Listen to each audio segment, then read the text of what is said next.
दोस्तों नमस्कार। मैं दीपक गुप्ता सीआईएल गुरु आपका एक बार फिर स्वागत करता हूं। कल हम चल रहे थे बृहस्पति। हमने देखा था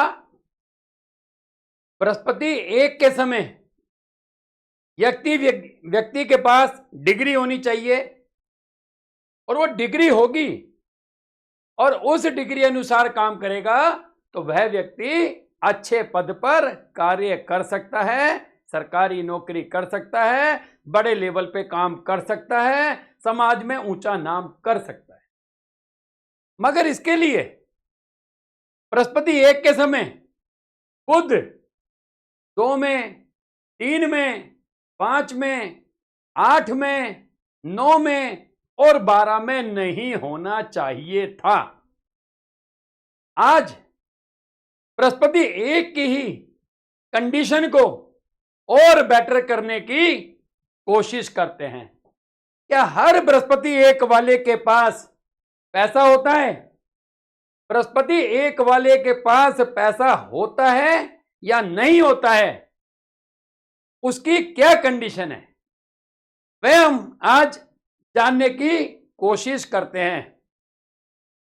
बृहस्पति एक के समय यदि व्यक्ति के कुंडली के दूसरे और चौथे घर में यदि चंद्रमा बैठ जाए, बृहस्पति एक के समय यदि व्यक्ति की कुंडली में दूसरे और चौथे घर में यदि चंद्रमा बैठ जाए तो धन के मामले में अपार संपदा का मालिक होता है।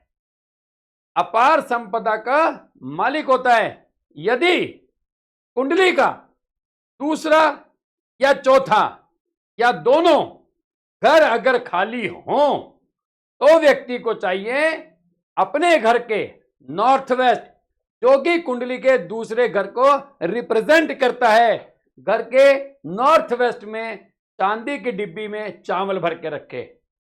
कुंडली का चौथा घर नॉर्थ ईस्ट को रिप्रेजेंट करता है तो घर के नॉर्थ ईस्ट में चांदी की डिब्बी में चावल भर के रखे। यदि बृहस्पति एक के समय कुंडली के दूसरे और चौथे घर में कोई भी ग्रह बैठे हों तो भी आप यह उपाय कर सकते हैं। क्यों? क्योंकि कुंडली का दूसरा घर चंद्रमा उच्च का, कुंडली का चौथा घर चंद्रमा का खुद का घर, इसलिए वहां पर चंद्र को ले जाने में किसी प्रकार की परेशानी नहीं होगी।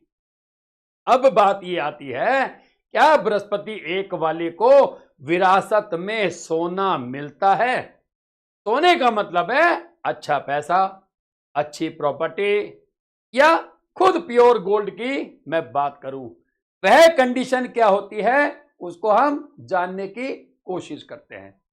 यदि बृहस्पति एक के समय कुंडली के दूसरे, 5वें, 9वें, 11वें और 12वें घर में यदि बृहस्पति के शत्रु ग्रह नहीं हो, शनि, राहु, शुक्र, बुध और केतु, यदि बृहस्पति एक के समय कुंडली के दूसरे, 5वें, 9वें, 11वें और 12वें घर में बृहस्पति के शत्रु नहीं हैं और साथ साथ कुंडली का 7वां घर अच्छा होना चाहिए।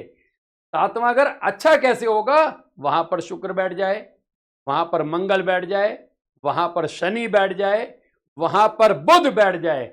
यह मतलब नहीं है कि बृहस्पति एक के शत्रु 7वें घर में हैं, उससे कोई फर्क नहीं पड़ता, मगर 7वां घर उम्दा होना चाहिए।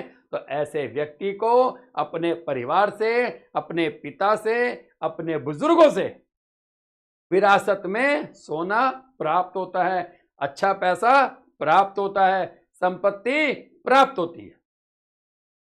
यदि मान लीजिए बृहस्पति एक के समय दूसरे, 5वें, 9वें, 11वें, 12वें घर में बृहस्पति के शत्रु बैठे हैं तो आप उसका समाधान कीजिए, उसके उपाय कीजिए। और कुंडली का 7वां घर खाली है तो मिट्टी के बर्तन में शहद भरकर, मिट्टी का ढक्कन लगाकर उसे पार्क वाली जमीन में, वीरानी जमीन में दबा दीजिए।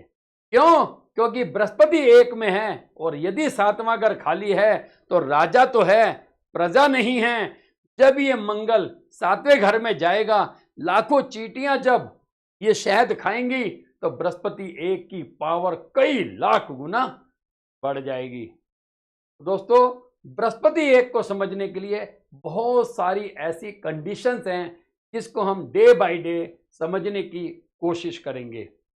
जी हां, यदि वीडियो अच्छी लगे तो अपने कमेंट, अपने रिव्यू जरूर दीजिएगा।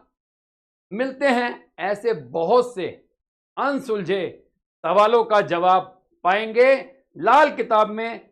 लाल किताब सीखेंगे, वो भी बड़े प्यार से। धन्यवाद।